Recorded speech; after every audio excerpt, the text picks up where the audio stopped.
Hello, welcome to Facts Twitch stream. Hello, welcome Bettina, to Facts Twitch Bettina stream. Fung, Sian Fan and Loopntale are the duo of Youngju Kim and Hoyoun Cho. Today we're going to be talking about gaming and art. The event is being programmed with Kelly Chan, who is Facts curator in residence, and it's in response to her exhibition My Garden, My Sanctuary. The exhibition featured works by Sian Fan, who's here with us today, and Yalu. You can still see Sian's interactive artwork daily, which is in Facts Foyer Gallery until this Sunday, the 30th of October. I'm going to hand over to Bettina in a second, and she's going to be hosting the conversation today, but I've just got a couple of housekeeping notes for you.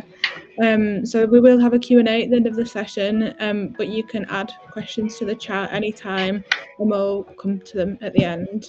The stream's going to be recorded, so you can come back to it after today if you want to share it with anyone. We have a safer conversations guide, and we asked for everyone, all of our attendees, to be familiar with that, but there'll be a link to that posted in the chat. And as ever, if you want any more information about Facts programme, please visit fact.co.uk. So I'm going to just hand over to Bettina. Thanks. Thank you. Thank you, Kate. So hello, I am Bettina Fung. I am an artist based in London. I create two-dimensional work that explores the subject of legacy, belonging, productivity, and progress. I am an avid gamer. So last year I created my first online text-based game, which is also a long duration performance, and this was commissioned by Aspects Gallery in Portsmouth. So I'm very excited to be hosting today's discussion on gaming and art. And so without further ado, I'm going to introduce our panelists. So we're going to be having this conversation, as you can see, within the world of Stardew Valley. And at the moment, it's nighttime. It's getting dark. So I'll probably be quick to introduce everybody before we go to bed in this game. So we have Sian Fan, who's an interdisciplinary artist working in London. That's what Kate said. She was part of the My Garden, My Sanctuary exhibition at Facts that was curated by Kelly Chan. And her interactive installation Deity is still on at Facts till the 30th of October. So Sian's work combines movement, the female body, and technology to explore embodiment, spirituality, and human experience in the digital age. So coming from a mixed Chinese and British heritage, her art practice meditates on her own fragmented sense of identity, exploring what it means to exist in between worlds.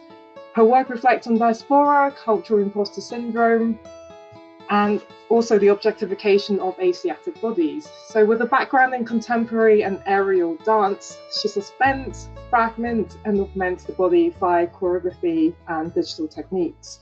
So she works across mediums, combining the physical and virtual through sculpture, performance, animation, moving image, and virtual and augmented reality.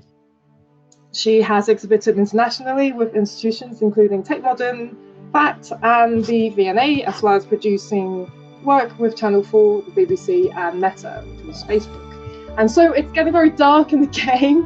As you can see, a figure that I'm running around, that is Hoyoun, and Hoyoun Cho, and Youngju Kim is hiding behind a tree. If you'd like to come out in the dark, it's like 11 p.m. now in Stardew Valley. And so Youngju Kim and Hoyoun Cho are a game designer duo called Loopntale. They are based in Seoul. Their practice exists across video games, interactive simulations, participatory theatre, and collaborative storytelling utilizing social media.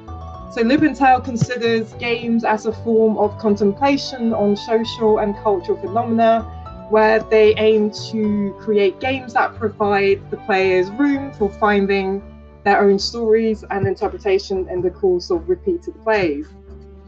They explore video games as an artistic medium by experimenting with game mechanics, storytelling, and artificial intelligence. So their works have been presented in Seoul, in South Korea, and internationally, such as 01, Paradise Art Lab in Seoul, Asia Culture Centre in Gwangju, Facts in Liverpool, and Hyundai Motor Studio in Beijing. They're also both educators. Youngju teaches at Korea National University of Art and Hoyoun at Youngju University. And Loopntale also organises game making workshops for alternative games production, as well as developing a sharing platform while exploring games as a new medium of expression. So these are our panelists. Hello. Shall we go to bed and then start a new day in the game? Seeing as it's now 1:20 a.m. Like, time really flies in Stardew Valley. Wow. I need to look for my cabin as well. So as you can see, we are having this conversation. Okay, so now I'm in my room. We're having this conversation in Stardew Valley, which in this game, waiting for everyone should go to bed now, it's late. So it's pretty much the premise of this game is our characters have left the busy city life and we decide to build a farm together in this new place, Stardew Valley. And for those who know the game, you can tell that we've just started it. So we have pretty much the basic tools. We've got given the parsnip. I believe we're now in spring. So let me come out of my house. So it's a new day. Ignore the letter. So here we are, and we're gonna start our farm, as we also gonna have attempt to have a chat about gaming in art while gaming. So I guess like to start the conversation, perhaps like we can ease in, where I would like to ask each of you kind of. Oh. Yes. Oh, hello. Yeah. Yes. Yeah. Thank you. Thank you for the seat. You're giving everyone. Oh, I just realised I can give them away. Oh, yeah. Oh, thanks. Oh, thank you. I'll say, love hearts. This game, I realised you kind of there's a social element to it as well. But like I was saying earlier, was wondering if I can ask each of you what drew you to work with games in your creative practice in the first place. And anyone can start. God, it's such a big question to kind of start on. I feel like I kind of stumbled into working with games. Like it wasn't a tactical decision. I think it was just like a lot of my interests draw on my own experiences and kind of growing up video games, and that kind of popular culture was really influential. Like I've got some kind of core memories of video games, so I think there was something there in trying to recreate or reimagine or deconstruct those experiences somehow, and then using that as a way to kind of reflect and comment on the issues that I saw within them.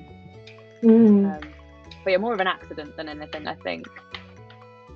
It kind of just lend itself into like you kind of encounter these tools that you can work with, and that's kind of how you found yourself. Yeah, and I guess there's also that element of the interactivity that gaming offers as a medium that I've yet to kind of find another kind of medium that does that. Gosh, it's hard to like do this at the same time as talking. You're also just watching us multitasking perfectly. Viewers. Should we plant everything? I'm kind of. Should I just plant? I'm just gonna plant everything. Yeah, plant everything. Yeah, there you go. I was just holding on to two more. I don't know why. So yes, and also Loopntale. Like, would you like to share? Yeah. As already you introduced our work, and we work with game mechanics, and we try to find what rules or system are best fit for delivering our concept or message in the game reference. So yeah, and regarding the gaming technology, I'm personally interested in the work using game engine and the community environment surround them, and yeah. What about you, Youngju? Well, actually, we started making game with our own stories, like it calls personal games. So making game was kind of hobbies, wasn't work. Now it's our work. Yeah. But yeah, from the start it was like a hobby to make a game with our own stories. So yeah, I think we still have fun with making games.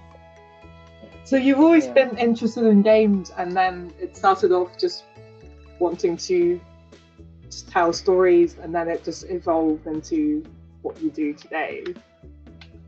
Yeah, kind of our hobby becomes our work. Yeah, your hobby is that. Has that changed your love of games, or is it just something that stresses you out now? You see a new game, you're like, no, this is too much. So we have most a of our chess. work. I made a box. Oh. You can put stuff in it. Oh, I'm gonna refill my.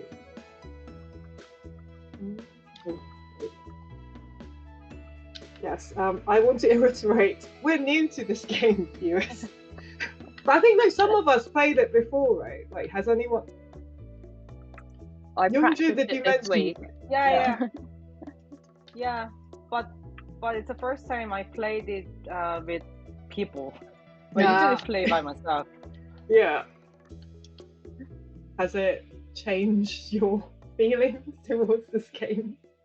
A lot, because I played this game when I wanna take a rest.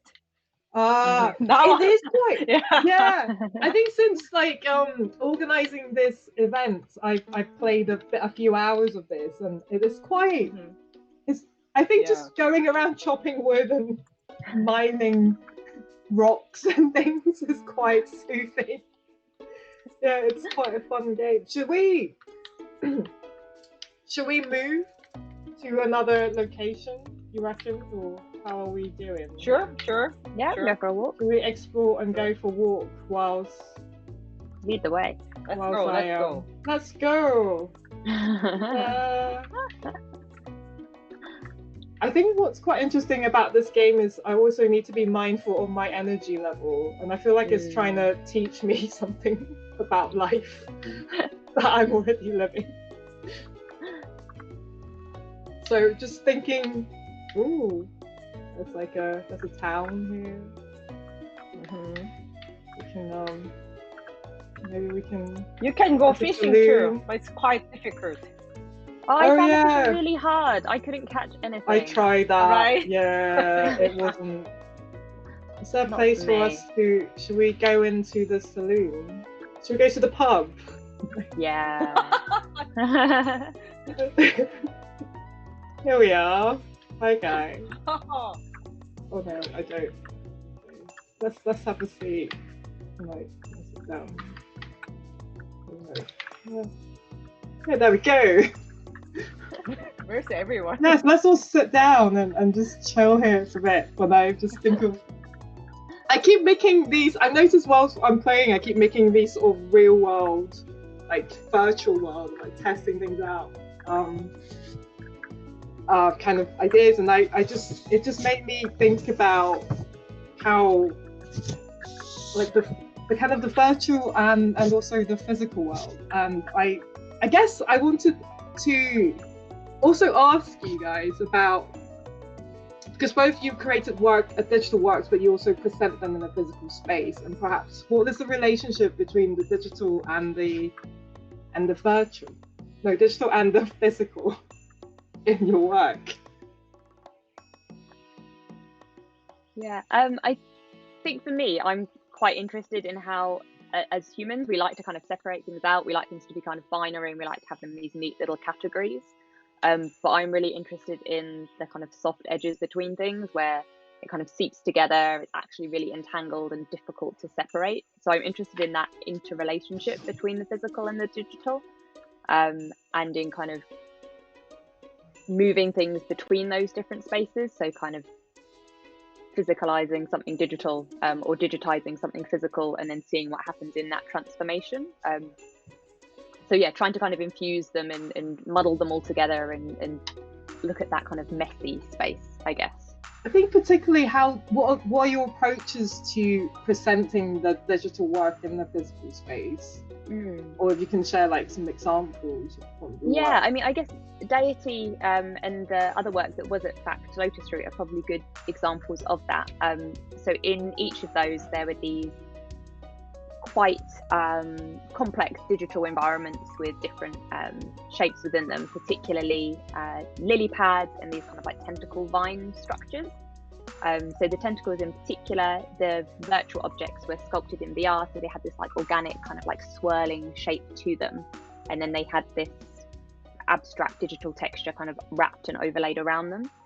And I then tried to replicate those forms physically through sculpture. So I constructed these like quite large like tentacle like sculptures using this like really cool material called warbler, which is like a thermoplastic. And then the textures I had applied to them were using a process called hydrodipping, which is like traditionally used on cars and like automotive.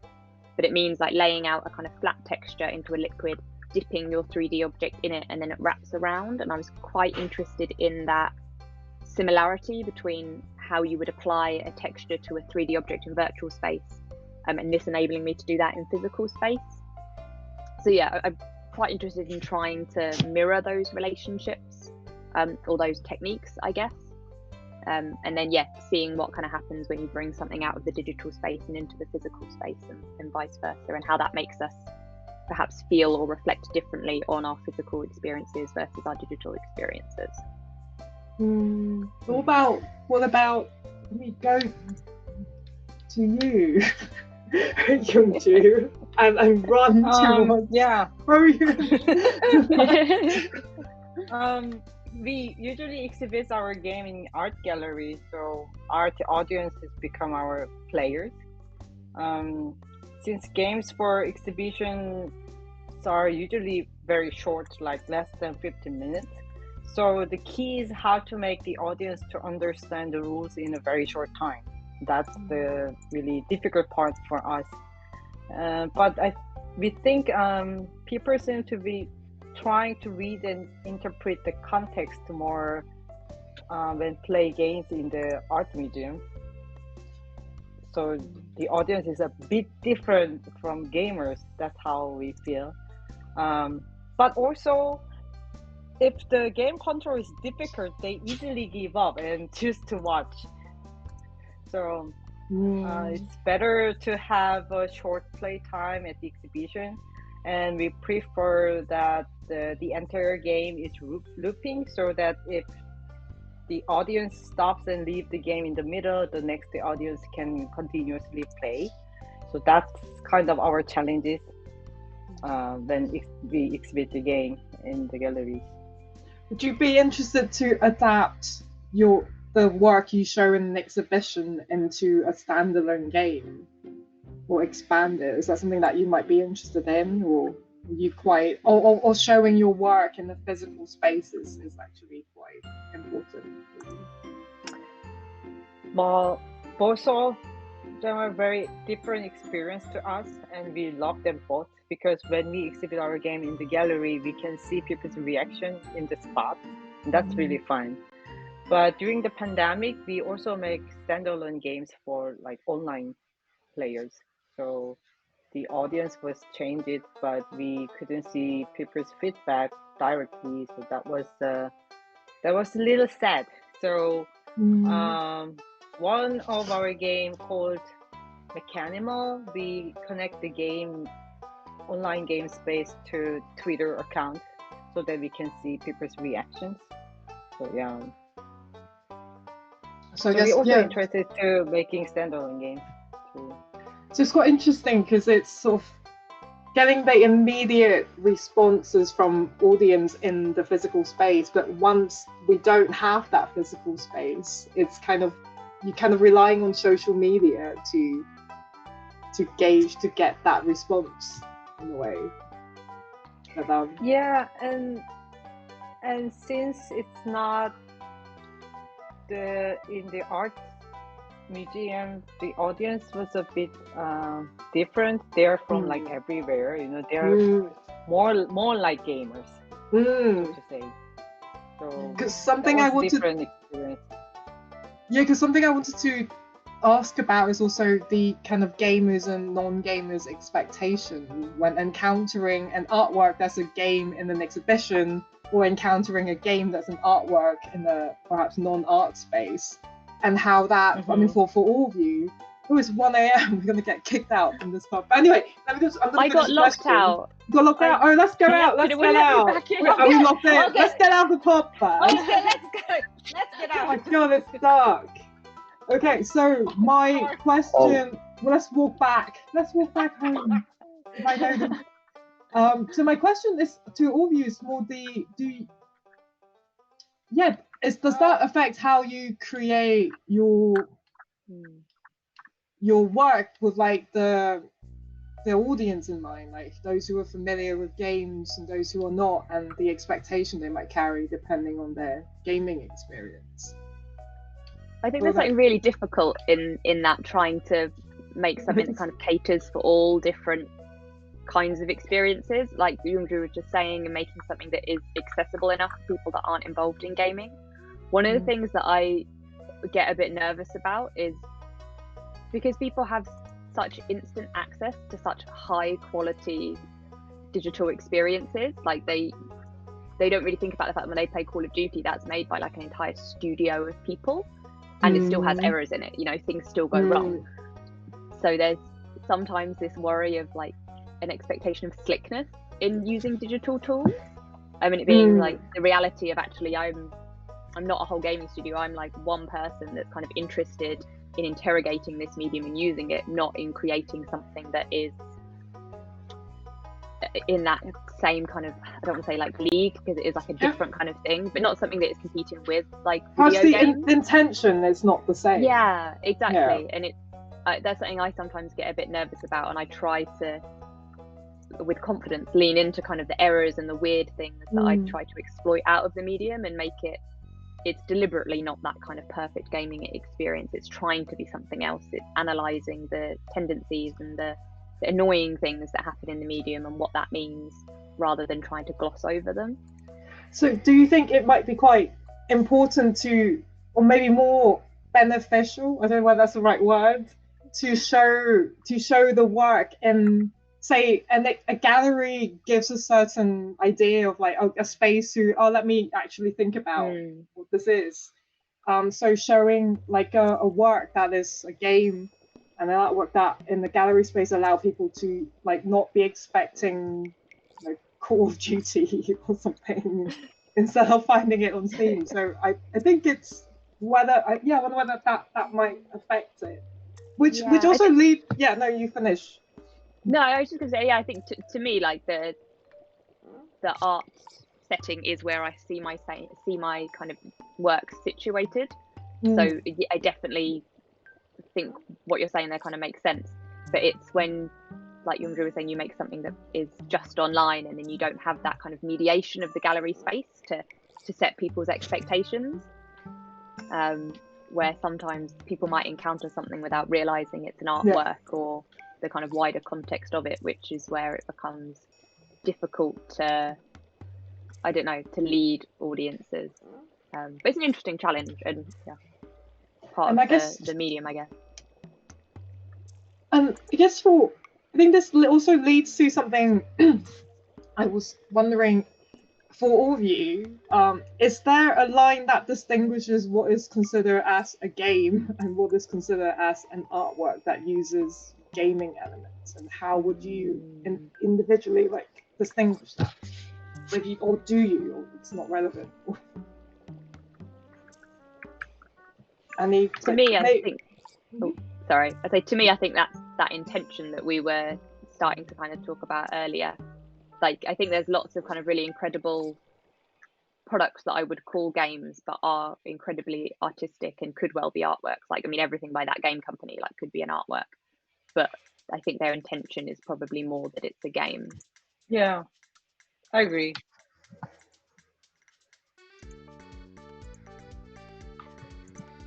I've just realised we've picked a bad day for this because on a Wednesday the shop isn't open. Oh, Oh, you just play in the rain. What else can we do? Chop some wood, gather things, Pick some flowers. some flowers.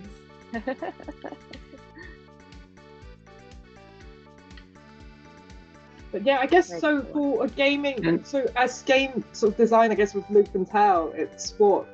So the intention, would it, or the what? How do you draw that line between artwork and game for you, or do you just see game as artworks in a way?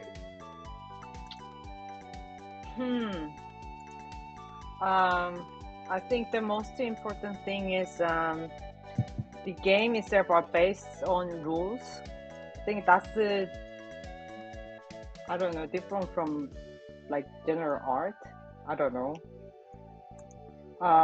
So player learns the rules first and they interpret what the game is saying through the rules. So making rules is really important to us. Like that's the basic, like start of our work. But like most of the audience in the art gallery are not gamers most of the time. So sometimes we look for the game mechanics in the historical game or games that people are familiar with. So that's how we work. But it's a really difficult question that like we, Yeah.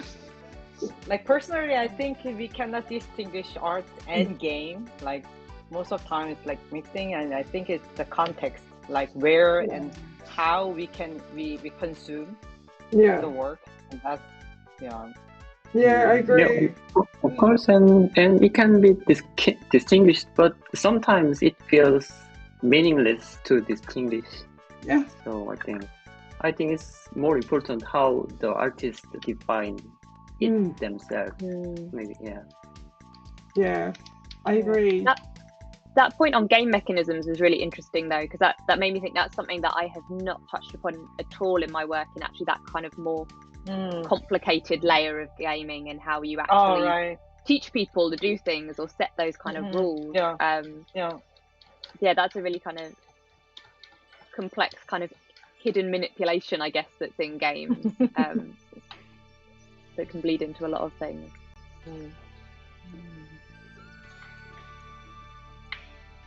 So I've gone off piece and I'm just like in a different space, like hacking away at and I think I found Hoyoun behind the tree. So I just like to knock it down and be like, what are you doing here? Yeah, I'm here.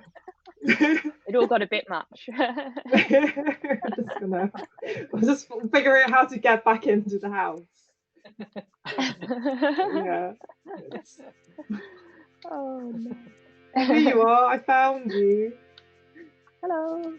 I don't know how you like there must be a point where you get to fix up houses like this. Like why I is think it? so. Like I How much said, stuff we do I are need to collect? like to the viewers, we are just new. beginning, so we haven't really just basic tools.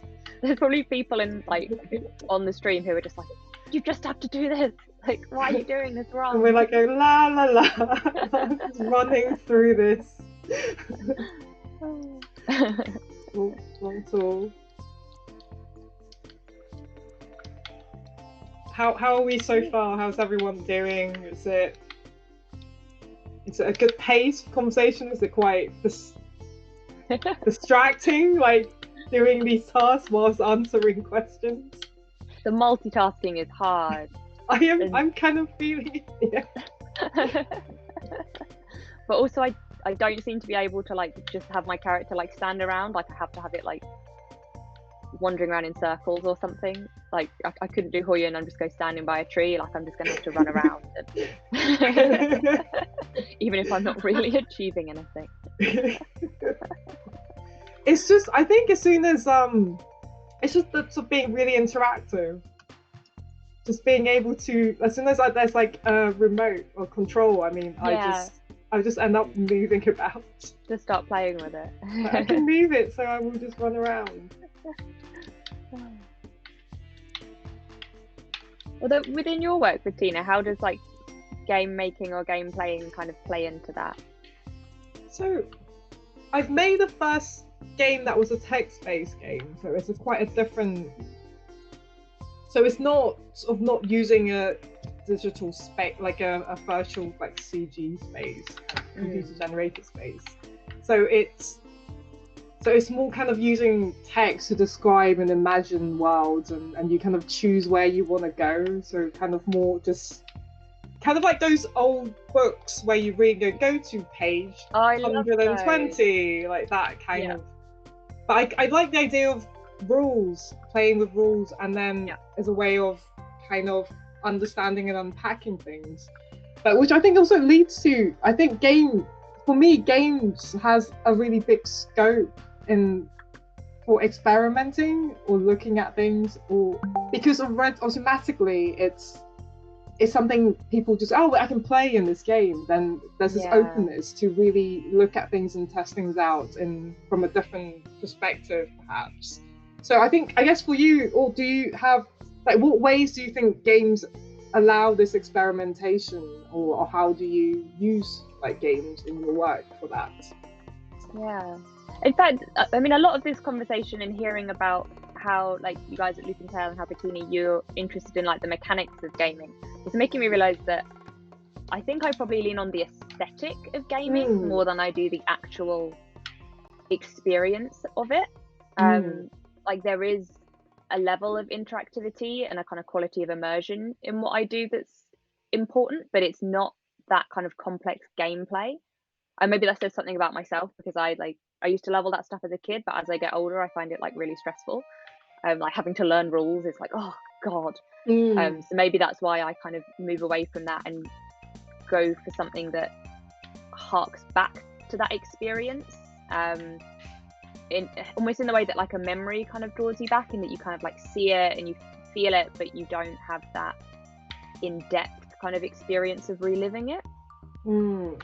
But yeah, this is just kind of got me thinking about this now, so that's a really unprocessed like thought that I've just kind of thrown out there.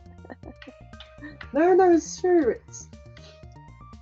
I'm just looking after my virtual self, because my virtual self has run out of energy. Got to get that beauty sleep. Well, I'm not sure we've actually even got enough like beds for everyone. I think do we all have a house? I don't think so. Oh. No. Who is not in bed yet? Me. Would you like? No. It's your character, because I noticed in the game, if you don't look after yourself, you collapse. I feel like this is quite a self-caring lesson. Yeah. So I'm waiting. I don't know how we build another bed either. Wood. It's like a really like high stakes game of musical chairs. Like if you're not quick enough, like you're gonna collapse in the middle of the field. Like. What do we do now? Do I just, I don't know. No idea. Or do I kind of let someone? Hoyoun, find a bed. I thought I can. Whoever doesn't have a bed. Oh yeah. You can go to my bed. If you have no bed, follow me. Here. I lost my way. Oh no, there's can you see me? I'm following you there. Oh, therefore. No, we come have here. four. There you go. Go to bed. Can you see here? No. Here? Yeah, go in. Ah, okay. Yeah. Are you stuck outside? Like you're holding like a sap. For me, it's the X button to go inside. Yeah. Okay. Good. Oh, what? Oh no.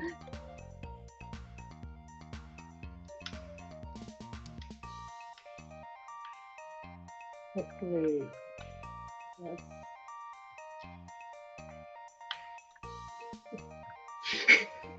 viewers are wondering, like, what? What's going on? Sorry. No, that's okay. What happens when you watch 4 people starting a game? Who's not in bed? Someone's not in bed yet. You're keeping us all up. Oh, yeah. Yay! There Yay! we go. We survived another day in Stardew Valley. Amazing.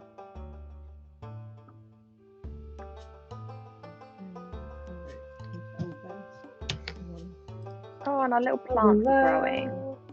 And this random one. Oh, I think we need to water them. Okay, well, it's raining, so we don't have to for today. Let's water them. Today we got it, yeah. Yeah. Do this systematically. Water them. We have now become parsnip farmers. Yay!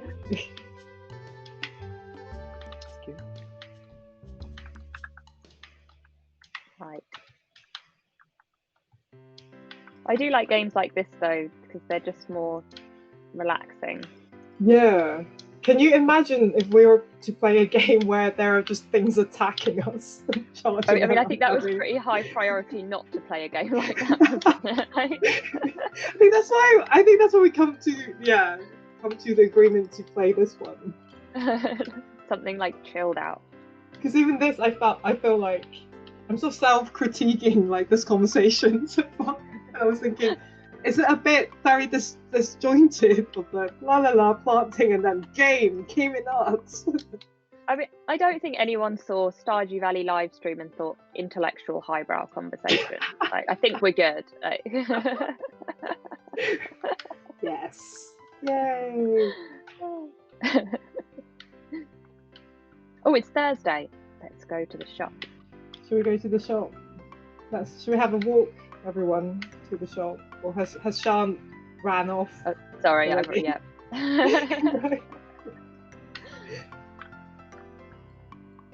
So I don't know why I keep forgetting to wait for people. Let's go. Woohoo! I'm also sharing the screen, so I'm kind of the camera person. Yeah, so I really should have becoming quite mindful of. Oh wait, it still says what? Actually, it's closed on Wednesdays. It says it's Thursday. It opens at 9. Oh. So these are everyone's birthdays. People who live in the town whom we haven't spoken with. Oh, is that what this is? Yeah. Oh, yeah. Well, now we can go. Time goes very quickly. Festival. Oh. The shop. Come into the shop. Great. Okay.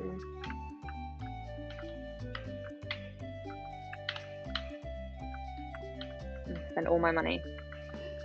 So following on from what you were saying, Sian, you were mentioning about you focus more on the aesthetic than the mechanics in the game. Yeah, I mean, I think so on reflection. Like, the first game-like thing I made was like a VR environment, and it was like the reason I chose to make something in VR is because I wanted something that you could actually move through. So there was a sense of movement and space, and I guess that's because my background is performance, so movement is always like an important quality within what I do, and then how someone interacts with the space perhaps in a more expansive way rather than that kind of like focused interaction was something that I was looking for, and that's what I think led me to start working with VR, and then from that a lot of the kind of setup for like a VR piece is the same as a setup for a traditional game. So I realized afterwards that actually I could have a go at like these other kinds of experiences. But yeah, a lot of the time it's more about being able to create an experience that I can, I guess, control in a way, or the audience can control in a way, rather than it being, something with a set of like rules and like a system to it. Because we also mentioned about games as a way to experiment and test things out, but I also feel like with your work, it can be a place to critique particularly your work of sort of critiquing the sort of the representation of, like, particularly Asian female bodies within popularized media. Yeah, absolutely, and that's what the piece Lotus Root and Deity really looked to do. So in the works I showed at Fact, I was thinking about how, so as someone that's half Chinese, half British, grew up in the UK without a lot of contact with my Chinese heritage, the only vaguely connected representations I had were like what I saw on TV in the form of anime or the video games that I played. And growing up, like, yeah, I kind of latched onto those because they felt like they were a part of that heritage. And it was, at the time, like, I thought a lot of the imagery, particularly of kind of Asian female bodies, was just like really beautiful, like utterly seductive. And yeah, as a kid, I just thought it was the most beautiful thing I'd ever seen, like that kind of like Sailor Moon like style aesthetic, or like Final Fantasy or Grandia. And then as I was getting a bit older, I started to understand that it was a bit more problematic than that. Like the objectification made me feel a little bit more uneasy. And now I'm using imagery that kind of harks back to that as a way of, I guess, processing those feelings and trying to kind of reason through the complexity of that and acknowledging that those images are really gorgeous. Like there is something really beautiful there within that, but there is this kind of ugly, darker kind of layer underneath the surface. And I guess just exploring how those things coexist together and acknowledging the uneasiness and the difficulty in separating one from the other. Because I still really love all of those things, even though they also make me really uncomfortable.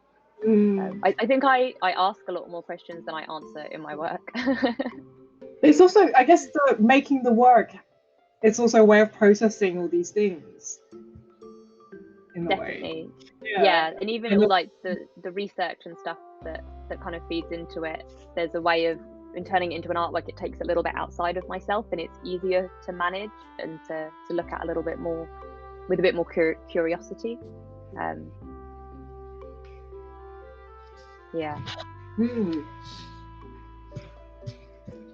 So how are we doing for time? Because I am aware that we have I think it was about 15 minutes left. Like a Q&A session with the viewers.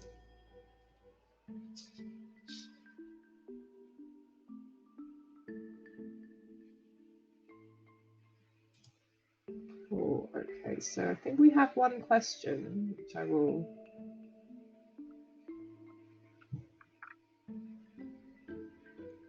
look at on the chat box. Do you want me to read it, Bettina? I've got it up. You can find it, yeah. Yeah. It is. Oh wait, no. From Carrie.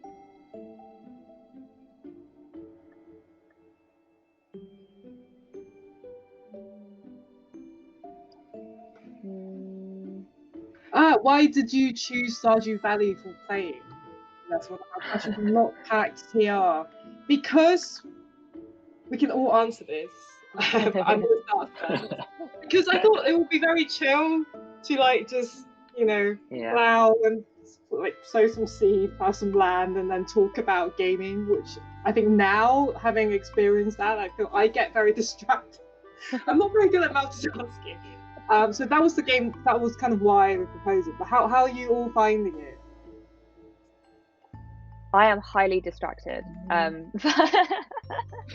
I think like it was actually quite hard to find a game that wasn't like high stress, didn't have that kind of sort of monster coming after you or someone shooting at you, that was also a co-op game. Like it was really difficult to find something that we could all inhabit the same space as 4 people plus like some of the Fact guys, and that was all like accessible for us, because it had to be like a Steam game, not like a PlayStation or anything like that. But yeah, like Bettina said, the main criteria was something that wasn't too stressful, that we thought we had a chance of having a conversation doing at the same time. And also I like this game that it's a non-competitive game, multiplayer game. So yeah, Quite, yeah, it's yeah, and Youngju. How do you find it? I think I couldn't hear you, so you might be on mute.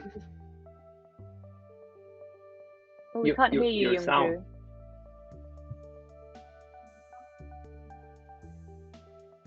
Yeah. We have a slight technical difficulties at the No. moment. No. Although I guess while she kind of tries to get sound back, I don't think there's enough games like this Yeah, it's that quite are nice. like Hello, documented here. Hello, we can Oh, hear you. hello. Okay, great. Thanks. Good. Well, I was saying that I like this game for this discussion because there's no specific goal.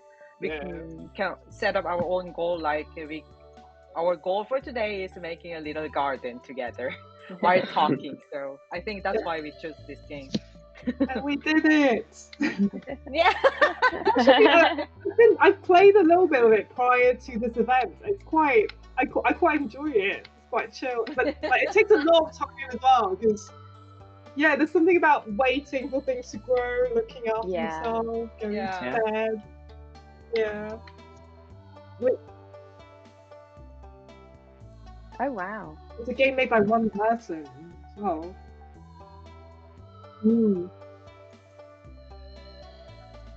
So we have another question. It's from Jhom SNB, or maybe I'm not pronouncing it correctly. But can you talk? And then they ask, can you talk about how audiences interact with your games and artworks in the gallery? For example, controllers, seating, screens, etc. So I'm going to repeat. Can you talk about how audiences interact with your games or artwork in the gallery? Our games are influenced by the exhibition environment, so it depends on each exhibition. So all the controllers were different. Sometimes we chose smartphone for their own smartphone. Sometimes we use gamepad. Sometimes DIY keyboard or mouse. So it's all different. So when the exhibition space is confirmed, the game control or play method and even the play time are modified for the optimal game experience. So yeah, I think it depends on exhibition. Like Hoyoun, do you have better answer? Yeah. It depends on our game or our concept. Yeah. When most of audience are non-gamer, we think about how to apply our game mechanic or game control setting to the work easily. So we borrow the mechanism of games or game control easily, so that everyone is familiar with. So yeah, that's really important because we have such a short time, like 15 minutes for play time. So we need to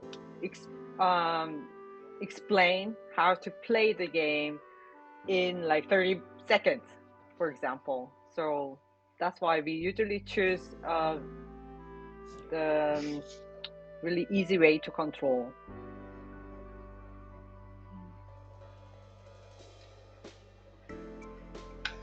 Okay, I've been told it's getting late by the game. Oh yeah, we need to. We need to go to bed. But for Sian, like, would you like to answer that? Yeah, I mean, I guess it's similar because it does really depend on the space or on the particular experience. In a practical sense, there is a lot of that making sure that it is clear without needing to give really detailed instructions.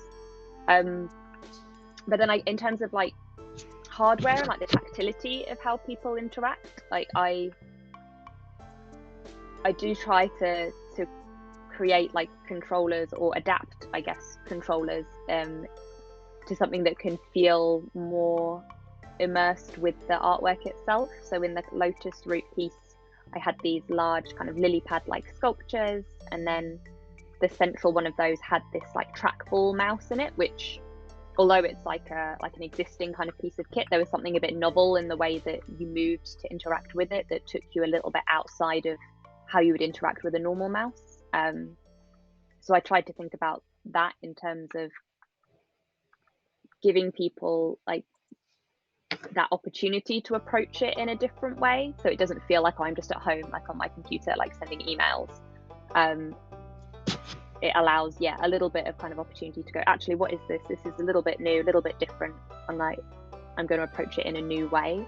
And then also the kind of aesthetic of the device in making it feel like it is an extension of the artwork rather than an add-on.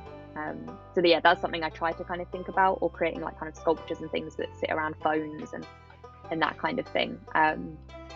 But yeah, it really varies depending on what the piece is and what the setting is.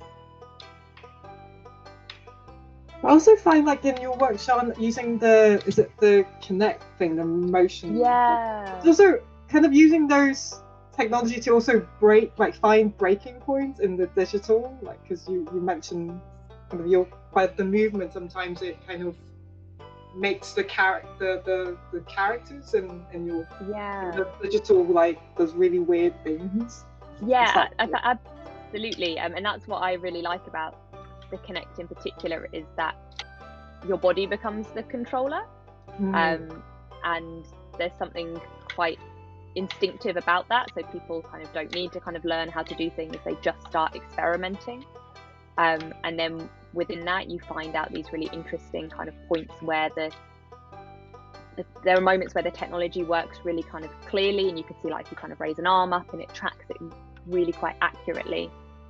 And then there are points where if you kind of move the arm across the body, it can't tell like what limbs you have, so the avatar that's meant to be replicating that action gets really confused. And I think there's something really interesting in finding those points of glitch or error in how that helps you to understand how the technology works.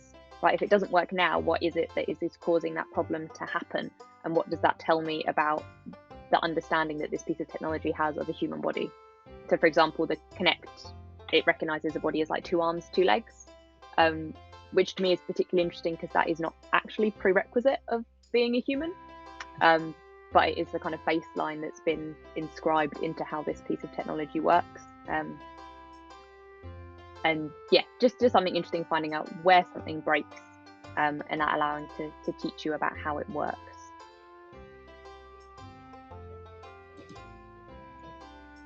Do we have any more questions from the audience?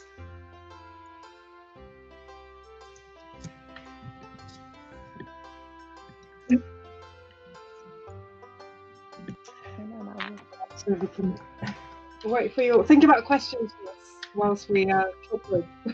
We have one question, and it's from Golden Pickle. Hello.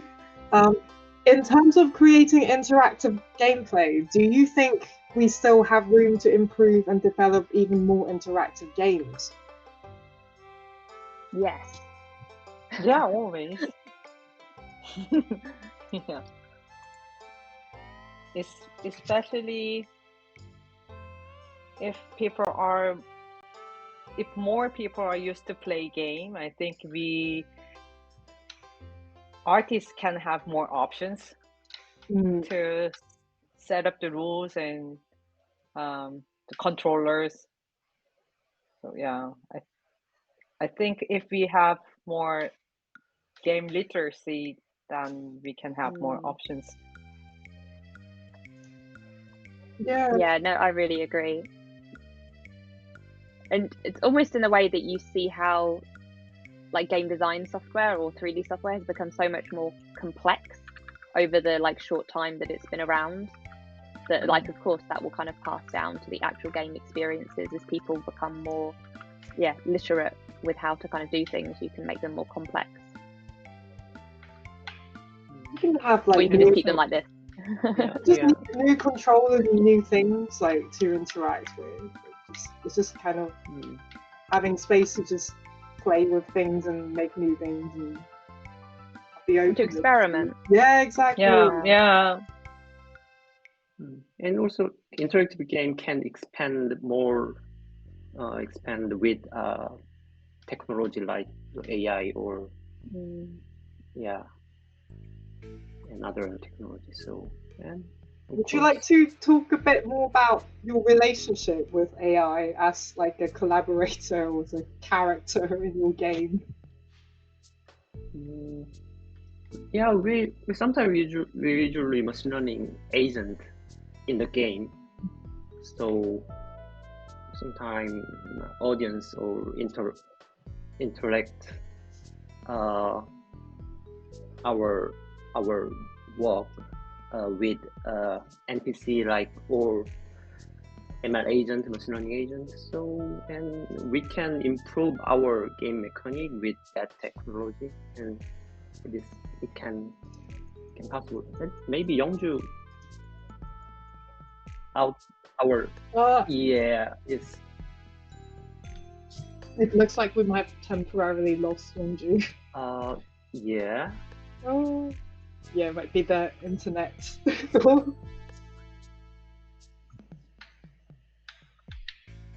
Yes. Oh yeah. Yeah.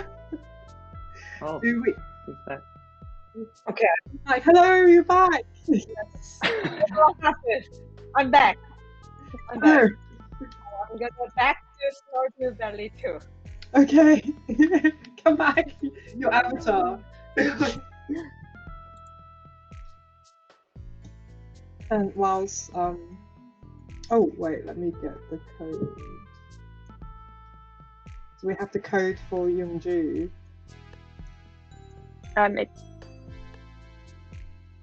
We are probably close to ending now, so perhaps does the viewers, do you have any like last questions for our panelists today?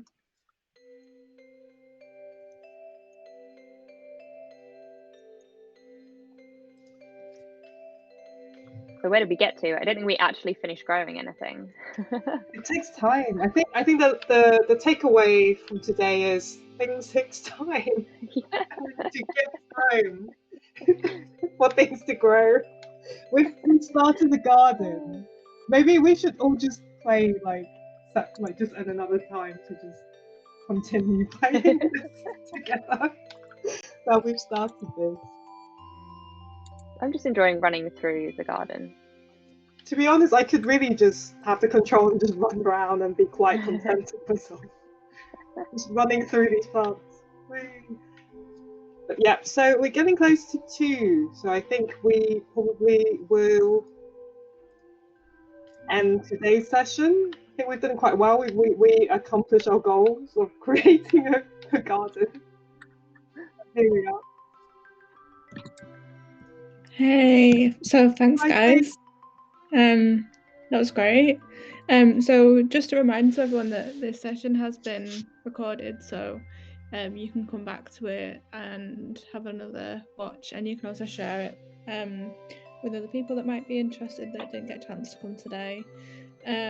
Just wanted to say thank you to everyone. It's been great to have you all, and another reminder that you can see Sian's work Deity in the foyer at Fact until this Sunday, the 30th of October. That's the Deity piece that we're talking about with the Connect. And as ever, head to fact.co.uk to hear more about our programme. But yeah, thanks everyone for coming, and thanks to our panellists, and we'll see you soon. Thank you. Thanks for coming. Thank you. Thank you. Bye. Thank you.